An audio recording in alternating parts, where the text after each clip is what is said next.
मतमदो लेसाबी अचौबा महौसिंग चंगलेखिबा तंजानी खंगौदे खुबाकना थारकपा मयामदो इंगंगकनी येंगी याइंगनबा असाउबना फाथाबा ngamhौद्रे कपतौरे महक साउना पेंदना चै नंग नुपिनिको नंग नतौरिसे याम लेमिसिरो नयागा खिगलगा याम खटलिदो नुपी ओइरदे नुपीगी गुंचेरो फनिक सेलो इंग तपो लिरी खोरी बतमो अहिदे मैते नुपीने समसंगो पामे ले तोमिना तारी याइंगनबना nganglibado ikaiba phawbugum tawri leiriba mayamdusu tumini gengli yaigi mamanaba anisu ngakni gengnari yainganbana tawrise karino haina moina hena ngaklibade lina tumina leibaseni aphawbi tawngambi saklon pubise kari saklono mana amuk laurise aisu khangde mayam maraktai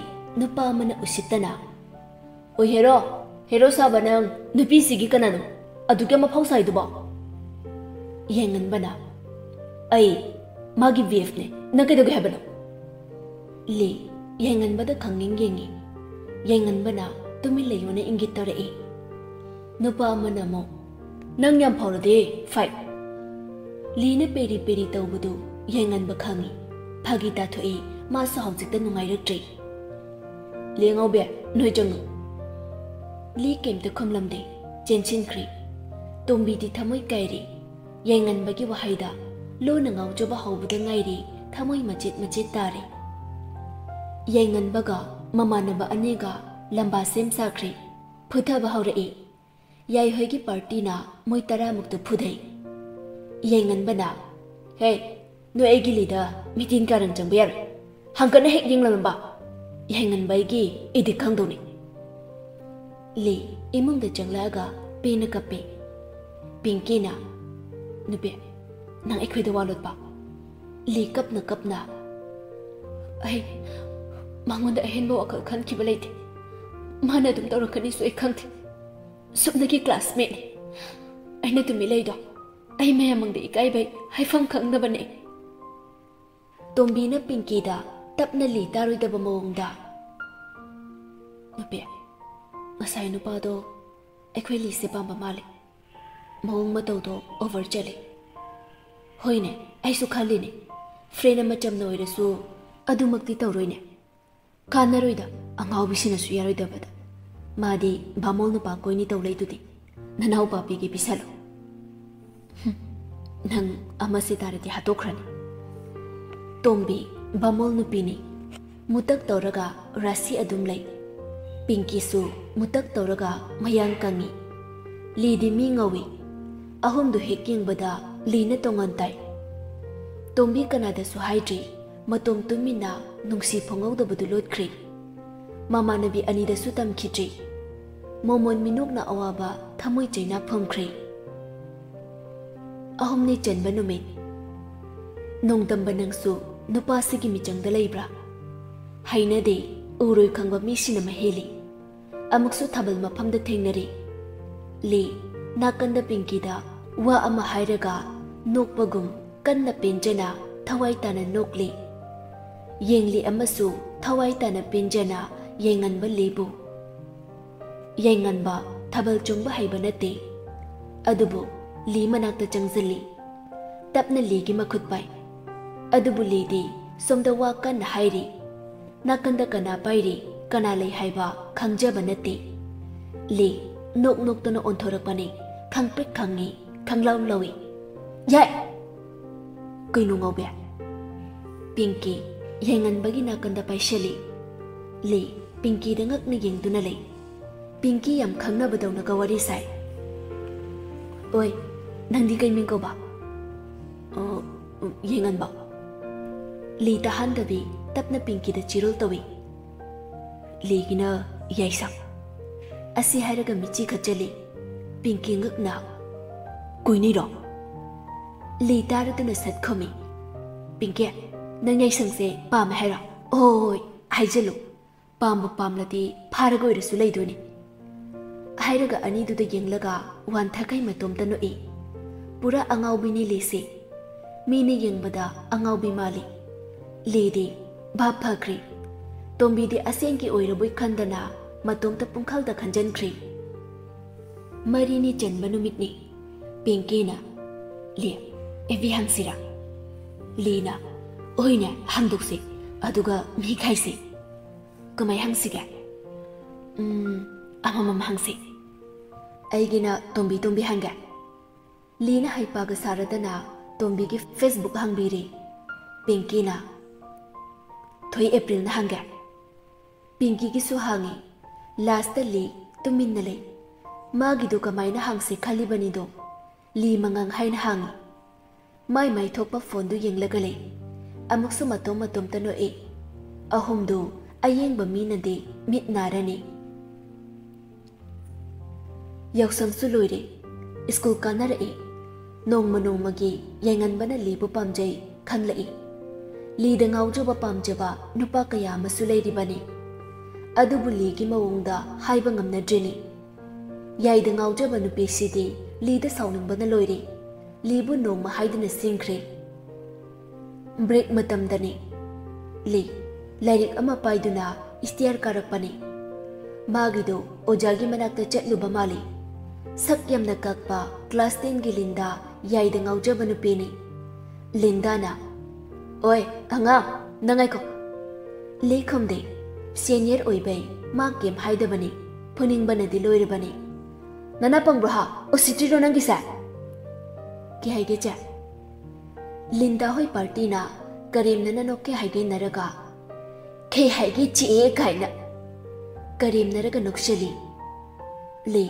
साउनिंग बना मखुत मरेंग मरेंग चले अदुबु तुमिन ले लिंदा ना नंग येंगनबना propose तौरसु याबा यार खंगबा येंगनबगिदी लिंदाय ले खंगबा li haifet usitana kanano yengan ba haisa o chedi nupa na pambi draga mingonda tainai ba ikaidru na mai da linda sauna khubak na thagi tawrai lina ta fai aduga linda da halaga thajili yengan ba sauna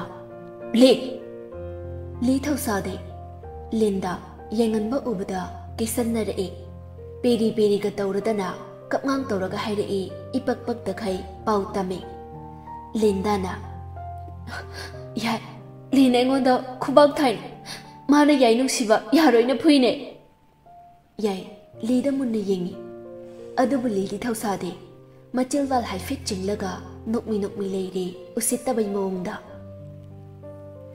yengan bade lina khut thakiba duwai dani uhaudidu adui lida lana ukri adubu haraubudi phawi linda gi wahaidu amuk sumande haidi ligi thausa da mongda yaina sister sokro kai soke doctor manak da sase asi hairaga yaina linda bu pugi tawi ada linda na lida usitta minok amanduk shili li thausa da bi adum lepi yai linda lina lepi bama pa kitang helakpaga lina linda gi taido tap pairaga khupak na amuka thajili senior ne na tumina leibani khangaba nang dongna napana pamna bane kaina ekhai rang to ke sena batawdi thiri bana childa thugaira murha chalo ada thamucho tamning bamida namana pada tam aina sumai hairu bai junior angang na ngangle fure ima ipa pale haina khangaba lede achumba chatawani yari khaidi yadadi yadabai thabak torokan lina kana sukide nongmata ai migi mama papa laga ngangde adubu ngaside Mr. Linda da pale naram chanane ikai dro warak taba mapal thoido warak pinaba leitade lina chapchana warak pin wakhal muna khalocho ai amana ima ipa chen thari haina kari gi chen thari ba haidusu hangjo noi gumba leibanane angang sing mang leise gyanta Mrs. Sister Linda asi hairagali haifet chalaga hanna yenglaktabi haibige tajo nai ngonda sauriba chingnariba mayamda arembari yenganba na thamoi kaira tog aigi wakhal thado li chatkri yenga saide lina hairiba mayamdo munna tai haujikta khangle li lande linda na haijin bani haiba linda tuminna le yenganba sauna yengammaga chatkri linda na yenganba Nangbudi Linda aigi irangi lamda thuane. Yeng nang angang nanggumana lakchaba. Nang kitangai namite na pita dawa. Taibang lila ki jayda. Nupi na nupi bu ot palamdam. Kharigi nupi oiraga nupi amagi awaba udriba. Hena dum karim nabiri, nok nabiri, namthabiduna thambiri. Ahina khaloi. Nupi gi awaba sidi nupi dana khangani. Amana amabu ikai khomnaduna nupa singdagi ngakthokani haina. Tayonari. Nupi na nupi bu hanthana yenglabadi nupa singna hena khudong chaba lawkiba tabani. Nupi kansi nupa singi makhutai. Le korkano. Ay nangbu. Ay di nang nushiri. Nang aingonda abong hana nagsanam honarakano. Nang ay giwasi tararuja. Taray. Yengan ba? Piroy na ba mitinga? Legi mamangda makut anilo naraga kuru kuntaduna haijeri. Ay nang munungsije. Nangonda ay bunuksibiyo so hairui. Ay ginuksibasi di kangbiyo. Nang nangayo haiba matam do faw. Ay ngaygi. Nangonda yelui. Nupa uibadu khangba ngamdri. Tasing na makapli. Ikai iki khangdri. Mayamsu tumin yingli. Khara amadi kappu kapli. Lidi thausadi sauribani. Madi yaina hairibadu tadi taningde thaidoktu chatkri. Lina sauribadi yainganbana mai mamangda tawkhibaduni. Mabu usitrini ikaiba pirini yaina hairidu tatni namthakni khankri. Class loikri. Li amuk hanna yainganbaga naksannadri. Naksannabasu pamde. Li nupa dawna tawi hairasu nupa amataga punde. April thani. Chairauba. Sajibu thagi chairauba na lakpada imung manung mari chetpa nongsinaba hengatpa mabung machal singisu hena mari chetpa. Imung ado lina pumlang heklang hali. Kayada yengba nungairaba. Makoy ahum tang laybado mi yamde nungaitega haidri. Mama leitabagi nungaitaba amatala hende. Mapa hemantasu magi nupi leitabado nungaiba nate. Macha anigi kumhaida nokna hingjari penthokli. Papa, koi chalu simi. Oh ho. Leisina. Angang nina koi chapada haile. Chairau bani kaino cha nang sunga siri chalu si. Tallida naidum chalu chu. Yare mo nang di chasi sunya yade. Hemantana. Mache nang sunga siri chasi. Nanaw pina haisilo shar. Ngayak leraga chanaba. Lina. Pa, adudi tombiga pinkiga su puse ko. Pa ay hairuge. Asi hairaga makhutu sasat hamlaga phone tawba jengkhatkri. Jaksaba sulushili. Li hoidi ketha bahawkri. Pinki tombi sulai. Ngasi dilidu kainom ningsinglai. Nupigi gunchelu fanekselu ingtapa liri khori batamo. Aidi maitei nupina samsang bapame. Asi khanna li manglaga masamdu pairaga lerame. Pinki na Nupi na ngaurubo, kayo ni manglidubo. Ayda, panik seto ini. Ay ko'y di panik supurakte. Pinky na, nangama ngauduroba kayo. Laysisu, matang dyan na tiyang lai. Bema, noibo kay seto ino. Pinky na, che, panik si niye masina. Ay gadro na. Tumbi na, ay nida. Mo'y suki baloy sali. Li jamneki pungaw fanik ama white color gi frit khara style yawba amaga lili phane ka set pasidi figure duga yengbada leisabi mankri kethok tana ke beira kaino mangonde yenglak pakhodeng momon nokle hemantana aikhoi be machidi phajar he ichana ga phanek set pasidi asi hairaga hemanta thawai tana machabu yenglaga nokchari Thangmay banching dani. Mi suyam na chili. Li, Tombi, Pinky, nok tuna, chingi limbi da chali. Mache ka mapagana maning dalak bani. Yay ngan bahoysu kumthara e. Yay na lipo uri. Song da nupi tudi nok tuna wari tawri ngay yay lakpa uhaudri.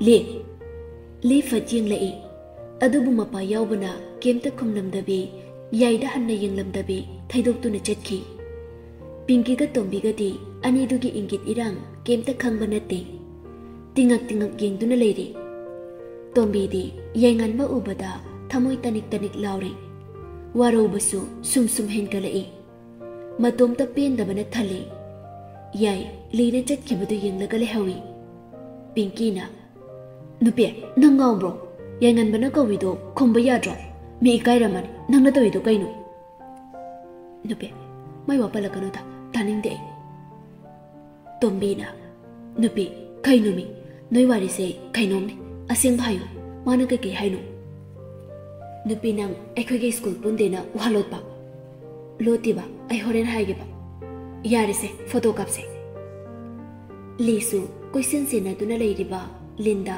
ngसाइदेगी ली होइना तौरिबदु येंगलिबनी मपागा मचेगा लेतबा तंजा लौरगा Linda नुपा खरगा चंगलई ओए अंगांग ली हाइफिट उसितना यस मिसेस सिस्टर लिंदा नुमिचुरी नंगसिदी नोकलगा थौसादबी मचिल हाइफिट चिंगलगा सुमना लीना Mrs Linda ngasisu nang aigi lambida mugetle Pinky ना कदाई दे अंगावबिनो लौड्रावबी मालिना पिंकी दे असी हाइरगा मबुक पाइरगा नोख्री तोंबीना मीसा लोइदबा या माले लिंदा मुइगी करेमनबा मतौदुदा साउबदा याद्री लीदा खुबाकना थागे हाइना चंगसिलई अदुबु लीदी थौसादे लिंदाना थागे तौरिबा मखुत्तो फाइ अदुगा लिंदादा ओइना थाजिली नंगुम चौखतबा नुपी लेबना नुपी कया ममांगलिबनी नरम चतुगा नुपा पागी खलिबना कोक्तो तुकचे थे सिजा खोलौड्रावबी ले केमता हाइरमदे गम गम चटखी पिंकी नंगकना ममित मना संगतोगा येंगलगा ए सोनो नुपी तोंबीसु केमता हाइरमदबी लीगी मतुंग इनखी पिंकीना कैनु नुपीने नोइनि ngawrbo ngai khune लिंदाना येंगनबदा ममित खाना येंगलमलगा चटख्री मयामसु येंगी चंगसलक्ते मफमदुदा येंगन बोहगी पार्टी दंग लेपदुना लेहौरी नुपामना बा जसे लीसे नंगुदा फजना वारोख्रबा माले नुपामना मो माइसा खरा देहन मले बाय पुरा सोनोनी येंगनबा मोइना हाइदुना चुंगदे गम गम चटख्रगा लीगी ममांगदा लेपशली अतैदी ngakni yengli